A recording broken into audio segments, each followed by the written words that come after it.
Welcome to a new life with Woody. So you read the caption, Woody goes to prison. So for you who do not know, today I went back to prison, the prison in which I was released. I was invited back into prison to speak to the guys about the transition from 22 years into society, to speak about the challenges, the hurdles, the obstacles, whatever you want to call it, that I faced upon my release, to give the guys hope, to give them some sense of reassurance that coming home is a good thing. See, a lot of guys that are locked up lose hope when they're ready to get home, or ready to come home, because some people don't have families to take care of them, to help them get on their feet. They don't have a network of people who are going to lead them in the right directions. Some are going to group homes. Some going to motels because DOC has no other place to put them.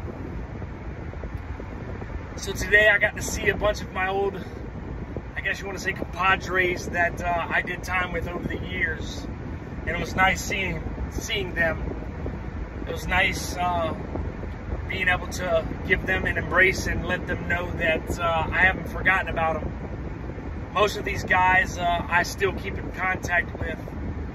You know, positive support, being a positive influence in their life, especially being in the place in which they're at. But I got to see my buddy Bear today. You know, I speak to Bear on the phone about every week or so. But I got to see him, and that really touched my heart, because this individual has been in prison for 13 years. Yeah, what he did was wrong.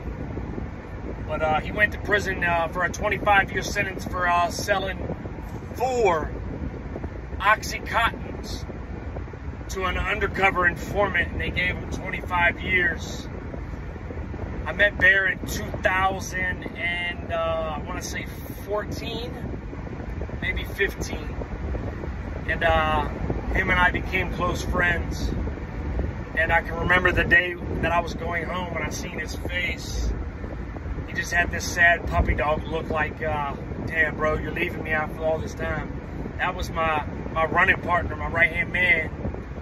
You know, we did everything together in prison. We mealed together, we worked out together, we hung out together, we even cried together on certain situations, like when my mother passed or when his grandma passed. But he's gotten some relief, man. He's fell under the new law that Virginia implemented, I guess, last year, where nonviolent offenders were eligible for 65%. And now, instead of coming home in 2032, he comes home in 2027. But I got to see him, so that was wonderful. Shout out to Coach, Dr. Lenny. Those are the ones that implemented the Prison Fellowship Academy there at St. Bride's. They're the ones that invited me back to speak to the guys today, have a panel of discussions about our hurdles and our mishaps that some may have had, or just different situations. And I thank y'all too, plus the good meal that y'all took us to afterwards at Three Amigos Mexican restaurant. It was wonderful. I had a chicken and steak quesadilla with extra cheese and sour cream. It was wonderful, with a sweet iced tea with a lemon. And but I thank y'all for inviting me and the fellows back. So some of the questions that people were asking us on the panel were the struggles, and what was the first thing that we encountered as far as you know, an obstacle once we came home. For me, I told them it was an internal struggle that I had been dealing with, and some of you guys and women who watch my channel know what I'm talking about. It was earning the trust of my family. You know, that was hard pressed when I got out, because I didn't want to try too hard or overcompensate I wanted to be myself and be genuine to show that my change was in fact what it was. I changed. And I explained to some people in there, you just got to do what you got to do. Don't be pressed and worried about what the next person, your family member, thinks about you or what they expect of you. You do what's expected of yourself, and you can accomplish anything. Look at me. I've only been out 7 months, and I've been back to prison, giving back. You know, that was unheard of because normally you have to be off of paper. You got to be out for a certain amount of years. But I guess because the way that I influence people in a positive way, especially with the administration at St. Bride's, they trusted me enough to allow me back into their gates. It was a warm welcome feeling because I got to see some of the counselors, some of the unit managers, and some of the officers that, you know, some knew I was a good man and that I had in fact changed. Some looked at me like I was just like the next person, going to be part of the revolving door and go back to prison. But I proved every one of them wrong. I'm still going strong. Now, mind you, it is still a struggle. It can take one slip up and I'm back in the joint. But you know what? I got good foundation under me right now. I got a good, close-knit people that are around me that if I need help with anything, at the drop of a dime, a phone call, a text, are going to be there to support me mentally, physically, if need be. And I'm grateful for that. My wife being my rock, my foundation. Shout out to you, Maria. I love you. You're definitely what fuels me. You are. You and the kids. Gives me a renewed sense of purpose and hope. And after the visit today, I'm rejuvenated. I got some things that I'm going to shift forward and try to move in a different direction, but yet staying positive while doing so. And you can too. You can stay positive. You can pick yourself up from the depths of despair, whatever you may be going through, whether it is amidst of addiction, alcoholism. You know, you too can change. You just got to want to change. You got to place yourself around like-minded people, people who are going to have your best interest. That's what I'm doing. But yesterday I had a funny thing, man. It was kind of crazy. Me and my wife had just came home. I had picked her up from work. And on the side street of my house, I seen 2 police cars parked. And I was like, yo, somebody, what the police are out here for? So I guess they were walking the streets. About 25 minutes later, I hear a knock at my door. I open my door and it's the police. Years ago, I would have panicked. I would have been like, yo, what you want? Like, I probably wouldn't even have opened the door. But in fact, I opened the door and there was this officer. He introduced himself. And he said he was a part of the community liaison group for the Hampton City Police Department. He asked me my points and views about what I took on my neighborhood in which I live in. And I gave him my honest opinion. This police officer had to be no more than 20-some years old. We got into a deep discussion about bettering our community, having community meetings, and asked me would I be a part of those meetings if they ever existed. And I said yes. You know, a lot of people would be like, F the police. But I look at it as an opportunity to give back, to help people, to get people understanding, awareness of people like myself and others who have did time in prison, that we're all not bad, that one day we will be your neighbor. And that's just what I am, their neighbor. But I have a story to tell. I have a great story to tell and share. I have an ear to listen to, because not only do I give input, I listen to that. That's how I grow. That's how I get my knowledge. I soak up the information that is passed along to me. That's why I want to pass it along to others. I just want to be a good man. I don't want to be labeled as a convict, a murderer, someone who is a dregs of society. You know, I've changed my life for the better, and I know it's capable for anyone if I can do it. But in further discussion about this officer that was at my door, it got into a discussion, and I don't know how it came about, but I told him I had just gotten home from prison after serving 22 years. And he says, man, we're having a group discussion with some youth. Would you be mindful or willing to come speak to these individuals about your transition and where you came from and where you're at now? And I said, absolutely. So part of that networking, I'm going to be able to get myself out there and transition into that realm, something that I've been wanting to do for a while, to help the youth, to be able to get them on track and not let them, you know, get too discouraged from their life or the way they're living, but yet do it in a positive light that will shine and reflect on others. Because there's a lot of youth out there right now that have no father figure or mother figures, or if they do, they're just not in their lives, period. So they're falling to the wayside. They're falling to the streets. They're learning the streets instead of learning to cope with the hardships in a manner that everyday citizens do. You know, we don't have nowhere to run. We have to grind.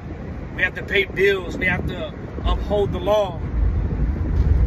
You know, it's not that bad out here, considering where I just left for 22 years. So moving back forward, speaking upon the little seminar that we had today, guys were asking me, you know, how I did it, how I lasted that long in prison. And I said, I never lost hope. You know, my mother was my rock in prison, so I never lost hope. And I told everyone in prison after my mom passed away, what I had promised her is to become the man that she always envisioned me to be. And Lord, I wish that she could see me now. I know she's proud of me looking at me down from heaven, wherever she's at. And she's proud. And she's smiling. And my heart is smiling knowing that she's seeing what I'm doing and accomplishing. And what my life has came up to this point in time in my life. I met my friend in there. I talked to him for a little while. His name is PJ. PJ's one of the clerks in the Prison Fellowship Academy. He told me, he said, Woody, I'm proud of you, man. I'm really proud of you, what you're doing. He says, because when you left, all was said is that he'll be back. He's faking the funk. For all you who don't know what faking the funk means, playing the system. Early on in my bid, I played the system. Yeah, I did. I played the system to get what I needed to survive. Survival of the fittest. You got to do what you got to do in prison. Because if you don't, you're going to be swallowed, you're going to be consumed, or you're going to become a product of your environment. And I refused to do that, so I played the system. Until I realized that playing the system wasn't going to get you anywhere, because change starts from within. And it's a double-edged sword. It starts within you, and it starts within prison. You can't dictate, you can't think that you're going to do everything that you do wilding out and think the last week of your bid that you're going to change and you're not going to get caught up in the system when you're out in the streets, because it's just as easy. You're going to have to break them habits before you leave, and that's what I did. I told myself years before I came home, it's got to stop now. The buck stops here. And it did, and I'm thankful for that, because I'm becoming the man that my mom always envisioned me to be, and I'm proud to say that. But it was a bittersweet moment when I was leaving, because I had to leave those guys, and I knew what they were entailing going to. They were leaving to go to count time, so they had to go to their dorms and lock down and be counted like sheep, like a herd of sheep. And I'm here, I'm leaving, and I'm going to a restaurant with the fellas, enjoying life. And I felt sad. I even shed a tear, because I wish I could take every one of them with me, because every one of them brothers have a story. And I wanted every one of them to know before I left. I gave my number out, my email address. I let people know, I don't know you, but I got money on my phone. If you need to call, you need to talk, call me. Every time I hear that automated call, I always press 0. Even if I can only talk for a minute, due to the situation, I'm going to answer that phone every single time, because I know it's a struggle in there, and I was a part of that struggle. And if I can ease that struggle for 20 minutes, then that's what I'm going to do.